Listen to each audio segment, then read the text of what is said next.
વિદ્યાર્થીઓ નમસ્કાર. આજે આપણે ધોરણ 8 ગણિત વિષયમાં ચેપ્ટર નંબર 1 સમય સંખ્યાઓનો અભ્યાસ કરીએ.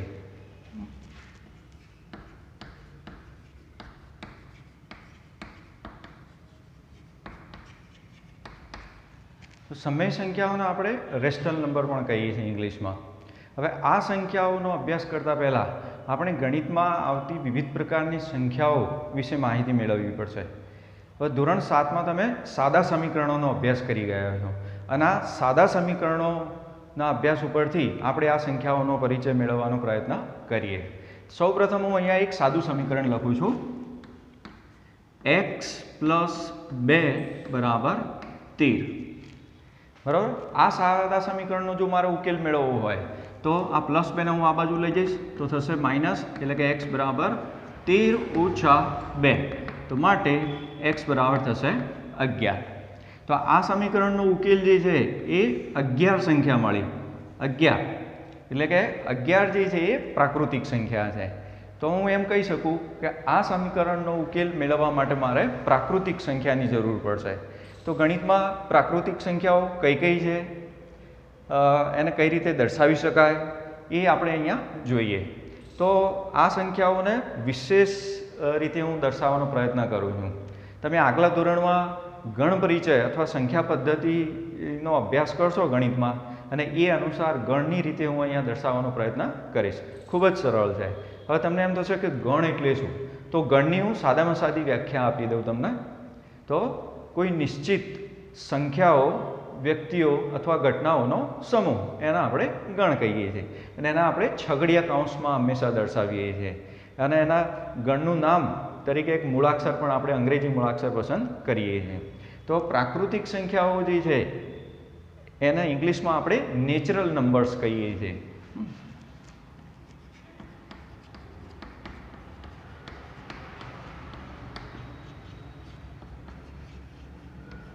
પ્રાકૃતિક સંખ્યાઓ એના આપણે ઇંગ્લિશમાં નેચરલ નંબર્સ કહીએ છીએ. તો એના ઉપરથી હું એના ગણનો મૂળાક્ષર લઉં છું n. બરાબર. તો n બરાબર છગડીયા કૌંસમાં. આ જો હું ગણની રીતે દર્શાવું છું એટલે તમને થોડુંક નવું લાગશે. હવે સમય સંખ્યાઓ પ્રાકૃતિક સંખ્યાઓ જે છે એ ક્યાંથી શરૂઆત થશે? તો શરૂઆત થશે 1 થી. 1, 2, 3 અપ ટુ ઇન્ફિનિટી, એટલે કે અનંત સુધી. બરાબર. તો આ જે સંખ્યાઓ મળી આપણને અથવા સંખ્યાઓનો ગણ મળ્યો એને આપણે પ્રાકૃતિક સંખ્યાઓ કહીએ છીએ. તો અહીં તમે જુઓ કે આ પ્રાકૃતિક સંખ્યાઓ 1 થી શરૂ કરી અને અનંત સુધી છે. એટલે આપણે એમ કહી શકાય કે સૌથી નાનામાં નાની પ્રાકૃતિક સંખ્યા છે તો 1 મળશે, પણ સૌથી મોટામાં મોટી પ્રાકૃતિક સંખ્યા આપણને મળી શકતી નથી. તે સિવાય આપણે અહીં જોઈ શકીએ છીએ કે આ બધી જ સંખ્યાઓ અહીંયા ધન છે, એટલે કે ઋણ સંખ્યાઓનો આમાં કોઈ સમાવેશ કરવામાં આવ્યો નથી. બરાબર. એટલે કે આ સમીકરણનો ઉકેલ આપણે આ પ્રાકૃતિક સંખ્યાઓના ગણમાંથી આપણને મળી રહેશે. હવે હું બીજું એક સાદું સમીકરણ અહીંયા લખું. x + 5 = 5. હવે આ સમીકરણનો આપણે ઉકેલ મેળવવા પ્રયત્ન કરીએ તો +5 હું આ બાજુ લઈ જાઉં તો x બરાબર 5 - 5, એટલે કે x બરાબર થશે 0. એટલે કે આ સમીકરણનો ઉકેલ આપણને 0 મળ્યો છે. બરાબર. તો હવે અહીંયા જુઓ કે આ 0 મળ્યો તો આ પ્રાકૃતિક સંખ્યાઓના ગણમાં હું જો જોઉં તો અહીંયા 0નો સમાવેશ થયેલો નથી. એટલે એનો અર્થ એમ થશે કે આ પ્રકારના સમીકરણનો ઉકેલ મેળવવા માટે મારે 0 હોય એવી સંખ્યાઓનો ગણ પસંદ કરવો પડે. તો એવી સંખ્યાઓ એટલે કે એના આપણે કહીએ છીએ પૂર્ણ સંખ્યાઓ. ગણિતમાં આપણે એને પૂર્ણ સંખ્યાઓ તરીકે ઓળખીએ છીએ. અને પૂર્ણ સંખ્યાઓને આપણે ઇંગ્લિશમાં હોલ નંબર્સ કહીએ છીએ. એટલે એના ઉપરથી હું આ પૂર્ણ સંખ્યાઓનો ગણ છે એનો મૂળાક્ષર પસંદ કરું છું W. તો W બરાબર છગડીયા કૌંસમાં. બરાબર. તો હવે પૂર્ણ સંખ્યાઓ ક્યાંથી શરૂઆત થશે? તો 0 થી, એટલે કે 0, 1, 2, 3 અપ ટુ ઇન્ફિનિટી. બરાબર. તો આ જે છે એ પૂર્ણ સંખ્યાઓનો ગણ થઈ ગયો. એટલે કે આ પ્રકારના સાદા સમીકરણોનો ઉકેલ મને પૂર્ણ સંખ્યાઓના ગણમાંથી મળશે. બરાબર. એ પ્રાકૃતિક સંખ્યાઓના ગણમાંથી મને મળશે નહીં. બરાબર. હવે હું ત્રીજું એક સમીકરણ લખું છું. સાદું સમીકરણ જ છે. x + 7 = 3. હવે આ સમીકરણનો જો ઉકેલ મેળવવાનો પ્રયત્ન કરીએ આપણે, તો આ +7 છે આ બાજુ જશે. એટલે કે થશે x = 3 - 7. તો આ પ્લસ માઇનસ માઇનસ થશે. એટલે કે x = -4. બરાબર. તો આ સાદા સમીકરણનો ઉકેલ મળશે -4. તો હવે ફરીથી અહીંયા હું જોઉં કે -4 તો પ્રાકૃતિક સંખ્યાઓના ગણમાં તો ઋણ સંખ્યાઓનો સમાવેશ થયેલો છે જ નહીં. એ જ રીતે પૂર્ણ સંખ્યાઓ જે છે એમાં પણ તમે જુઓ કે ઋણ સંખ્યાઓનો સમાવેશ થયેલો નથી. આ સૌથી નાનામાં નાની પૂર્ણ સંખ્યા જે છે એ શૂન્ય બનશે, જ્યારે સૌથી મોટામાં મોટી પૂર્ણ સંખ્યા આપણને મળી શકશે નહીં. અને આ બધી જ સંખ્યાઓ ધન છે. એટલે કે અહીંયા ઋણ ઉકેલ જે આવ્યો છે એ આ બંને ગણમાંથી એક પણ ગણમાં છે નહીં.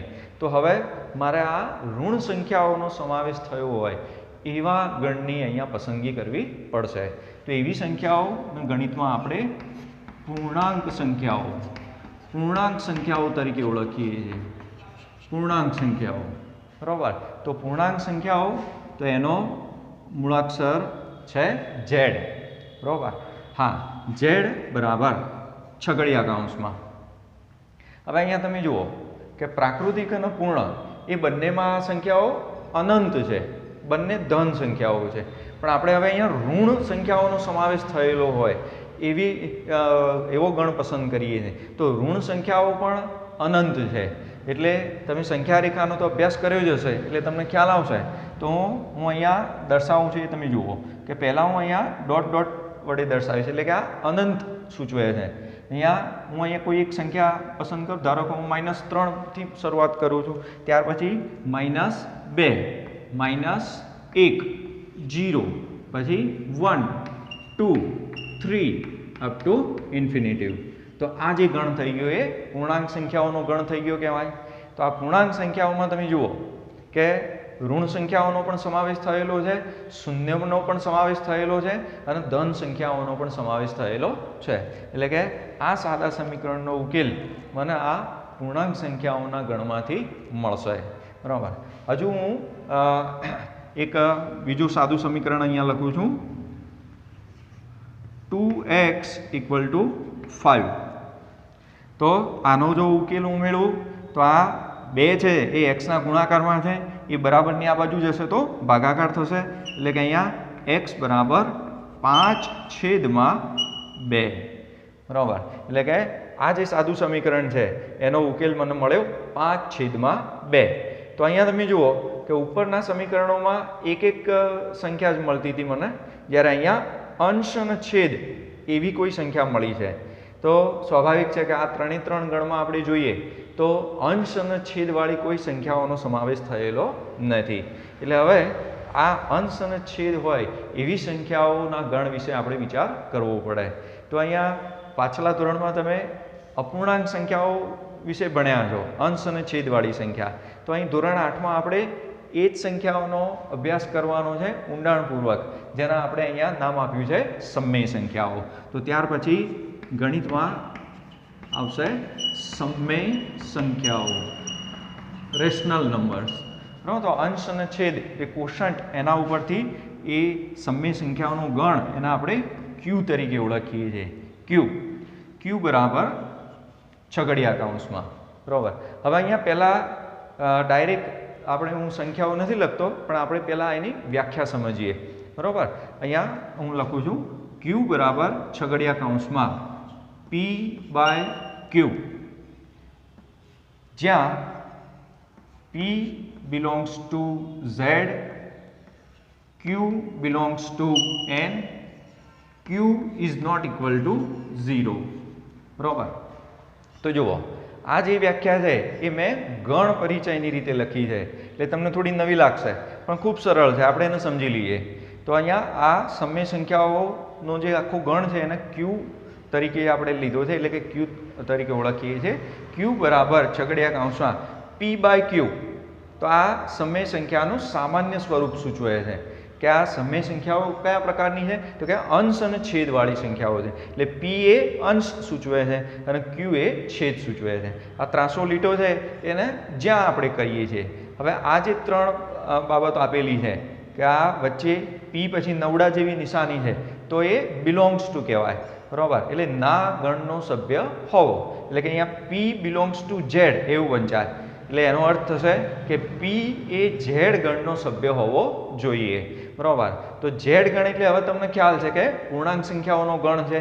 એટલે કે પી, તો પી એ શું સૂચવે છે, અંશ સૂચવે છે. તો અંશ એ ઝેડ ગણનો સભ્ય હોવો જોઈએ, બરાબર. એટલે કે એ ઋણ સંખ્યા પણ હોઈ શકે, શૂન્ય પણ હોઈ શકે અથવા ધન સંખ્યા પણ હોઈ શકે. હા, તો આ ત્રણ શરત છે એમ પણ આપણે કહી શકીએ. એનાથી આગળ ક્યુ બિલોંગ્સ ટુ એન. તો ક્યુ એટલે છેદ. તો છેદ તરીકે જે સંખ્યા આવે એ એન ગણ. તો એન ગણ કોનો છે, તો પ્રાકૃતિક સંખ્યાઓનો ગણ છે. એટલે કે એન ગણ એ માંથી છેદ તરીકે જે સંખ્યા આવેલી હોય એ હોવી જોઈએ. એટલે કે સીધે સીધું આપણે કહીએ તો છેદ એ પ્રાકૃતિક સંખ્યા હોવો જોઈએ. અને ત્રીજી બાબત છે ક્યુ ઇઝ નોટ ઇક્વલ ટુ 0, બરાબર. તો ક્યુ શૂન્ય ન હોવો જોઈએ. એટલે ક્યુ એ પ્રાકૃતિક સંખ્યાના ગણમાંથી છે, તો તમે અહીંયા જુઓ કે શૂન્યનો સમાવેશ તો આમ પણ થયેલો નથી. એટલે કે જો બીજી બાબત હોય એટલે શરત જો આપણે સંતોષાય તો આ ત્રીજી શરત પણ એની જાતે જ સંતોષાય. હું અહીંયા શરત શબ્દનો ઉપયોગ કરું છું, બરાબર. તો એ આપણે જોઈએ કે હું કેમ એ શરત શબ્દનો ઉપયોગ કરું છું, બરાબર. એ પહેલાં આપણે અહીંયા ફરીથી એક વખત જોઈ લઈએ કે આ સમય સંખ્યાઓ. તો આ જે આ પ્રકારના સાદા સમીકરણો છે એ સાદા સમીકરણનો ઉકેલ મને આ સમય સંખ્યાના ગણમાંથી મળી રહેશે, બરાબર. હા, તો વિદ્યાર્થી મિત્રો હવે તમને ખ્યાલ આવ્યો હશે કે જુદા જુદા પ્રકારના સાદા સમીકરણોનો ઉકેલ મેળવવા માટે આપણે આવી જુદી જુદી સંખ્યાઓનો ઉપયોગ કરીએ છીએ. એટલે પ્રાકૃતિક સંખ્યાઓનો ગણ એન છે જે 1 થી શરૂ થાય છે, પૂર્ણ સંખ્યાઓનો ગણ ડબલ્યુ છે જે 0 થી શરૂ થાય છે, અને પૂર્ણાંક સંખ્યાઓનો ગણ છે ઝેડ જેમાં ઋણ, શૂન્ય અને ધન સંખ્યાઓનો સમાવેશ થાય છે, અને સમય સંખ્યા જે એનો ગણ છે ક્યુ અને પી બાય ક્યુ સ્વરૂપની આ સંખ્યાઓ છે, બરાબર. હજુ પણ ઘણી બધી અસમય સંખ્યાઓ, વાસ્તવિક સંખ્યાઓ પણ એ આગલા ધોરણમાં આવશે. એટલે અત્યારે આપણે 8મા ધોરણમાં અહીં સુધી આપણે અભ્યાસ કરવાનો છે. હવે આટલું સમજ્યા પછી આપણે સમય સંખ્યાઓ વિશે ઊંડાણમાં જોઈએ થોડું.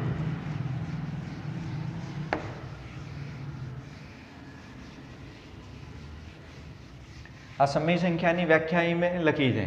તો હવે એક પ્રશ્ન એ થાય કે ભાઈ દરેકે દરેક અંશ અને છેદવાળી સંખ્યા એ સમય સંખ્યા છે કે કેમ, બરાબર. એની આપણે ચકાસણી કરવી પડે. તો એ કઈ રીતે કરી શકાય? તો આ વ્યાખ્યા પ્રમાણે પાછળ જે આ છે 3 શરતો મૂકેલી છે. એ 3 શરતો જો પૂર્ણ થતી હોય તો એ સંખ્યાને આપણે સમય સંખ્યા છે એમ આપણે કહી શકાય, બરાબર. હા, તો હું અહીંયા એક ઉદાહરણ લઉં છું. 11/5. તો હવે 11/5 છે એ સમય સંખ્યા છે કે નહીં એની આપણે ચકાસણી કરવી છે. તો આ વ્યાખ્યા પ્રમાણે આપણે જોતા જઈએ. તો ક્યુ બરાબર છગડીયા કૌંસમાં પી બાય ક્યુ, એટલે કે અંશ અને છેદવાળી સંખ્યા છે.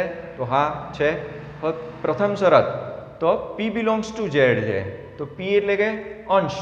તો અંશ એ ઝેડ ગણનો સભ્ય હોવો જોઈએ, બરાબર. તો અહીંયા ફરીથી હું એક વખત આ પ્રાકૃતિક સંખ્યાનો ગણ એન છે, પૂર્ણ સંખ્યાનો ગણ ડબલ્યુ છે, હા, પૂર્ણાંક સંખ્યાઓનો ગણ ઝેડ છે, બરાબર. તો અહીંયા આ બંને ગણ હું લખું છું ફરીથી. પ્રાકૃતિક સંખ્યાઓના ગણમાં 1, 2, 3 અપ ટુ ઇન્ફિનિટી હતું. જે પૂર્ણાંક સંખ્યાઓ છે એ -3, -2, -1, 0, 1, 2, 3 અપ ટુ ઇન્ફિનિટી. આ રીતની આપણે વ્યાખ્યા આપેલી હતી. 2 ગણ દર્શાવ્યા. અત્યારે આપણે આ પૂર્ણ સંખ્યાઓની જરૂર નથી એટલે એના આપણે હમણાં દર્શાવતા નથી. તો હવે તમે જુઓ કે પહેલી શરત છે પી બિલોંગ્સ ટુ ઝેડ, એટલે કે અંશ જે છે એ ઝેડ ગણનો સભ્ય હોવો જોઈએ. તો અહીંયા અંશ તરીકે છે 11 તો 11નો સમાવેશ ઝેડ ગણમાં થશે તો હા, કારણ કે એમાં ધન સંખ્યાઓ એ પણ અનંત સુધી છે, એટલે કે પહેલી શરત આપણી સંતોષાય છે. બીજી શરત છે q બિલોંગ્સ ટુ n, એટલે કે છેદ જે છે એ પ્રાકૃતિક સંખ્યાઓના ગણમાંથી હોવો જોઈએ. તો છેદ તરીકે અહીંયા છે 5. તો અહીંયા પણ તમે જુઓ કે 1 થી શરૂ કરી અને અનંત એટલે કે 5નો સમાવેશ આ પ્રાકૃતિક સંખ્યાના ગણમાં થશે, એટલે કે બીજી શરત પણ આપણે અહીંયા સંતોષાય છે. તો ત્રીજી શરત q is not equal to 0, તો એ તો છે અહીંયા 0 નથી, બરાબર. એટલે આ ત્રણ શરત સંતોષાય છે. તો આપણે 11/5ને સમય સંખ્યા છે એમ આપણે કહી શકીએ, બરાબર. હજુ પણ આપણે એક બીજું ઉદાહરણ લઈએ. -7/3, -7/3. તો હવે તમે જુઓ કે આ શરતો પ્રમાણે સમય સંખ્યા છે કે નહીં એની ચકાસણી કરીએ. તો અહીંયા p/q સ્વરૂપ, તો આ p/q સ્વરૂપ એટલે કે અંશ અને છેદવાળી સંખ્યા છે. હા, પહેલી શરત p બિલોંગ્સ ટુ z, એટલે કે -7 એ ઝેડ ગણનો સભ્ય હોવો જોઈએ. તો વિદ્યાર્થી મિત્રો, હવે તમને આ ગણ સરળતાથી યાદ રહી જાય મૌખિક રીતે જ, તો તમને ખ્યાલ આવશે કે -7નો સમાવેશ ઝેડ ગણમાં થયેલો છે, એટલે પહેલી શરત પૂર્ણ થાય છે અથવા સંતોષાય છે. બીજી શરત છે q બિલોંગ્સ ટુ n, એટલે કે અહીંયા છેદ એ પ્રાકૃતિક સંખ્યા હોવો જોઈએ, તો આ n ગણનો સભ્ય હોવો જોઈએ એમ પણ આપણે કહી શકીએ, તો એ પણ પૂર્ણ થાય છે. તો ત્રીજી શરત ઓટોમેટિક અહીંયા પૂર્ણ થશે જ, એટલે કે આ જે -7/3 છે એ પણ અહીંયા સમય સંખ્યા છે એમ આપણે કહી શકીએ છીએ, બરાબર. હજુ આપણે એક વધારે ઉદાહરણ લખીએ, 0/9. હવે આ જે સંખ્યા છે એ સમય સંખ્યા છે કે નહીં એની ચકાસણી આપણે આ વ્યાખ્યા પ્રમાણે કરી લઈએ. તો સૌથી પહેલાં એનું સ્વરૂપ p/q સ્વરૂપ છે, તો હા, અંશ અને છેદ વાળું એનું સ્વરૂપ છે. પહેલી શરત p બિલોંગ્સ ટુ z, એટલે કે અંશ તરીકે અહીંયા શૂન્ય આવેલું છે, તો શૂન્ય એ ઝેડ ગણનો સભ્ય હોવો જોઈએ, તો અહીંયા છે જ, એટલે કે પહેલી શરત પૂર્ણ થાય છે. બીજી શરત q બિલોંગ્સ ટુ n, એટલે કે છેદ એ પ્રાકૃતિક સંખ્યા હોવો જોઈએ, તો એ પણ અહીંયા આપણે સરળતાથી જોઈ શકીએ છીએ. હા, q is not equal to 0, તો એ ત્રીજી શરત પણ અહીંયા પૂર્ણ થાય છે, એટલે કે આ 0/9 એ પણ સમય સંખ્યા છે એમ આપણે કહી શકીએ છીએ. એટલે કે કોઈપણ અંશ અને છેદવાળી સંખ્યા સમય સંખ્યા છે કે નહીં એ આપણે આ વ્યાખ્યા ઉપરથી એની ચકાસણી કરી શકીએ છીએ. એ તમને હવે આવડશે, બરાબર. હવે થોડુંક આપણે હજુ પણ આ ઉદાહરણ ઉપરથી જ આગળ જોઈએ, બરાબર. તો હવે સમય સંખ્યાઓના પ્રકાર જોઈએ.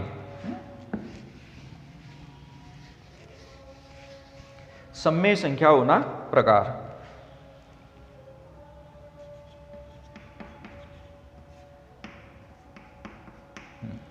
તો તમે જુઓ અહીંયા કે સમય સંખ્યાઓમાં પહેલું જે છે એને આપણે ધન સમય સંખ્યા કહીએ. ધન સમય સંખ્યા, બરોબર. તો અહીંયા એની સામાન્ય આપણે વ્યાખ્યા આપી દઈએ કે જે સમય સંખ્યાઓનો અંશ ધન હોય તેવી સમય સંખ્યાઓને આપણે ધન સમય સંખ્યાઓ કહીએ છીએ, બરાબર. બરાબર ધ્યાનથી સાંભળજો. જે સમય સંખ્યાઓનો અંશ ધન હોય, આપણે અહીંયા છેદની કોઈ વાત કરતા નથી, ફક્ત અંશની વાત કરીએ છીએ. તો અહીંયા જે મેં ઉદાહરણ લખેલું છે કે 11/5, તો આ જે છે એ કયા પ્રકારની સમય સંખ્યા થશે, તો કે ધન પ્રકારની સમય સંખ્યા આ કહેવાશે. તો આવા બીજા ઉદાહરણ પણ આપણે આપી શકીએ છીએ. એ જ રીતે બીજો જે પ્રકાર છે એના આપણે કહીએ ઋણ સમય સંખ્યા. ઋણ સમય સંખ્યા, બરાબર. તો આના જેમ જ સિમ્પલ એની વ્યાખ્યા આપી શકાય કે જે સમય સંખ્યાઓનો અંશ ઋણ હોય એવી સંખ્યાઓને આપણે ઋણ સમય સંખ્યા કહીએ છીએ. ફરીથી અહીંયા છેદની વાત કરતા નથી, આપણે ફક્ત અંશની જ વાત કરીએ છીએ.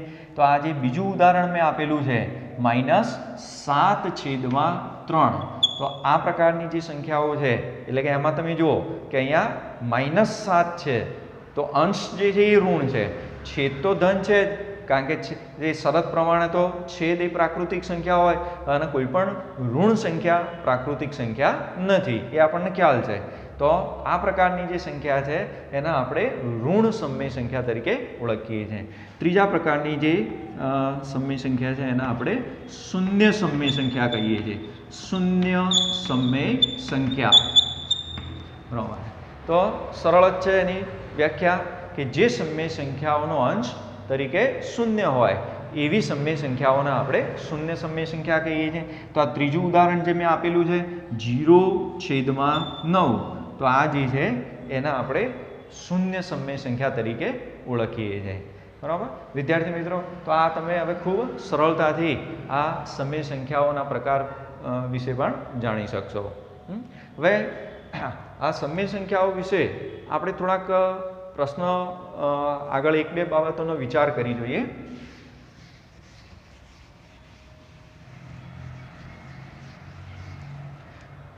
હું અહીંયા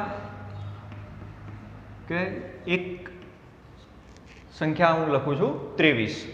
તો 23 ના આપણે પ્રાકૃતિક સંખ્યા કહીએ, પૂર્ણ સંખ્યા કહીએ, પૂર્ણાંક સંખ્યા કહીએ. 23 ને સમય સંખ્યા કહી શકાય. તો પ્રાકૃતિક સંખ્યા અનુસાર તો આ 23 જે છે એ પ્રાકૃતિક સંખ્યા થશે જ. હા, 23 એ પૂર્ણ સંખ્યા પણ થશે એના ગણ પ્રમાણે. અહીંયા 23 એ પૂર્ણાંક સંખ્યા પણ થશે કારણ કે ઝેડ ગણમાં આનો સમાવેશ થયેલો છે. તો હવે આ 23 જે છે એના આપણે સમય સંખ્યા કહેવાય કે નહીં?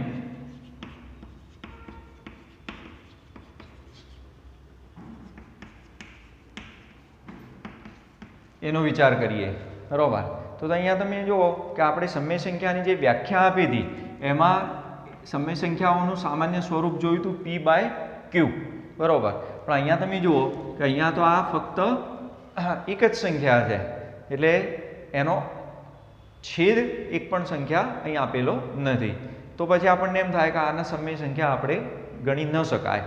પણ આપણે થોડોક વધારે વિચાર કરીએ, બરાબર. જેમ તમને ખ્યાલ છે કે ગુણાકાર વિશે તટસ્થ સંખ્યા, બરાબર, તો એ 1 છે.